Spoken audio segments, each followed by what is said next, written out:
Цей пляцок не можна їсти мовчки, бо він завжди викликає бурхливі емоції та радість.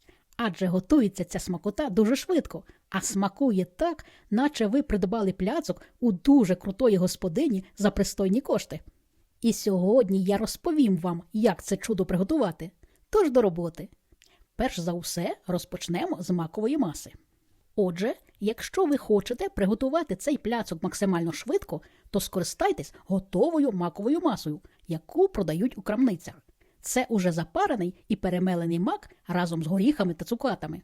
Він уже загущений на виробництві крохмалем і має саме таку консистенцію, яку нам потрібно. Вага цієї готової маси 850 грамів. Якщо ви такої маси не можете придбати, то її легко приготувати самому.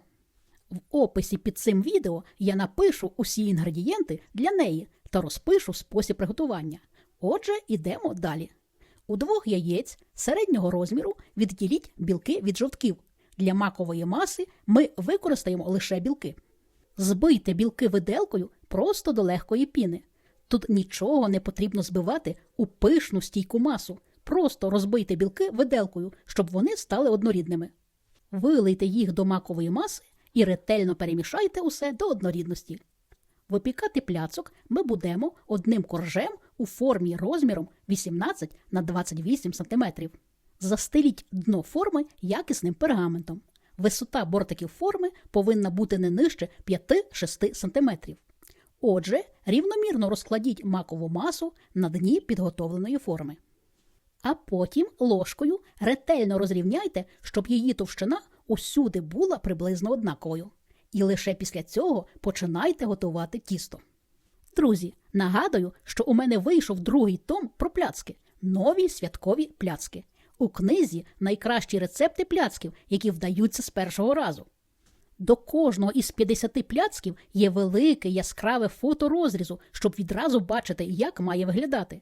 Якість друку, тверда обкладинка, подарунковий формат – усе зроблене з любов'ю до вас і випічки. Для замовлення пишіть мені на Viber. У чашу для збивання викладіть 4 яйця середнього розміру. Досипте до них 180 грамів цукру і нехай далі замість вас трішки попрацює техніка. Збивайте на середніх обертах міксера приблизно 8 хвилин. Маса повинна збільшитися в об'ємі у 3-4 рази, а увесь цукор повністю розчинитися. За цей час ви якраз встигнете підготувати суху суміш. Для неї у миску просійте 180 грамів борошна.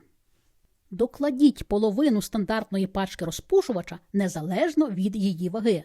Головне, щоб на вашій пачці позаду писало, що вона розрахована на 500 грамів борошна. І перемішайте усе до однорідності. Ось і наша яєчна маса достатньо збилась. Вона буде стікати з вінчиків широкою стрічкою. Поступово у 3 прийоми всипте суху суміш у яєчну і вінчиком чи лопаткою круговими рухами знизу вверх вмішайте її у тісто. На цьому етапі уже краще не користуватись міксером навіть на найнижчих обертах, а вмішати суху суміш вручну. Завдяки цьому ми максимально збережемо повітряність маси, і наш корж буде дуже ніжним та пишним. Наприкінці влийте 30 мл олії без запаху і теж вручну вінчиком вмішайте її у тісто. Завдяки додаванню олії корж буде вологішим та ніжнішим. Наприкінці пройдіться по дну лопаткою, фінально перемішуючи тісто. Як бачите, воно вийшло дуже пишним та ніжним, не втратило свою повітряність. Відразу рівномірно вилийте підготовлене тісто на макову масу. Лопаткою розрівняйте його по усій площі, слідкуючи, щоб воно попало в усі кутки форми і його товщина усюди була більш-менш однаковою. Усе, в духовку його. Випікайте на середньому рівні духовки в режимі вверх-низ без конвекції за температури 170 градусів Цельсія приблизно 50 хвилин до готовності. Готовий корж матиме зверху впевнений золотавий колір. Під натиском пальця він буде пружинити і навіть злегка тріскати. Перевірте готовність коржа дерев'яною шпажкою. Вона повинна вийти сухою, без залишків непропеченого тіста. Врахуйте, що тут для перевірки ви повинні проколювати лише корж, не чіпаючи вологу макову начинку. Повністю охолодіть корж у формі. А потім переверніть на дошку і зніміть з нього пергамент і форму. Макова маса у цьому пляцку виходить дуже ніжною та соковитою, тому знімайте форму обережно. Помістіть корж у кулінарну рамку з високими бортиками, маковою частиною вверх. Поки корж охолоджувався у формі, вигідно було приготувати крем. Для цього налийте у каструльку 300 мл молока. Докладіть до нього 1 яйце, 2 жовтки, 180 г цукру, 1 пачку вагою 40 г порошку вершкового пудингу. Замість нього можна взяти таку ж кількість кукурудзяного крохмалю. Перемішайте усе до однорідності, а далі на плиту його. На невеликому вогні, постійно помішуючи, доведіть усе до кипіння. Помішувати потрібно достатньо інтенсивно, адже ця маса часто любить пригоряти. Отже, доведіть усе до кипіння та після першого бульк проваріть приблизно 30 секунд і знімайте з вогню. Накрийте масу в контакт харчовою плівкою і залишіть до повного охолодження. Маса повинна набути кімнатної температури. Вона буде мати ось таку ніжну шовковисту структуру. 250 грамів вершкового масла з жирністю 82% помістіть у чашу для збивання.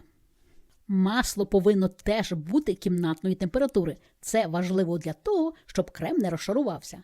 Збивайте м'яке масло на середніх обертах міксера приблизно 7 хвилин.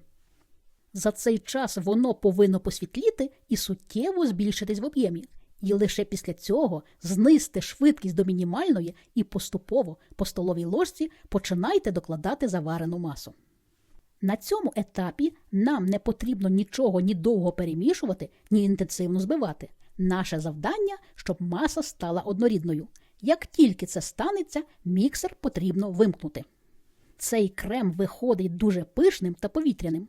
Відразу відділіть 3-4 повні столові ложки крему для оформлення боків пляцка, а решту рівномірно розкладіть на макову частину пляцка.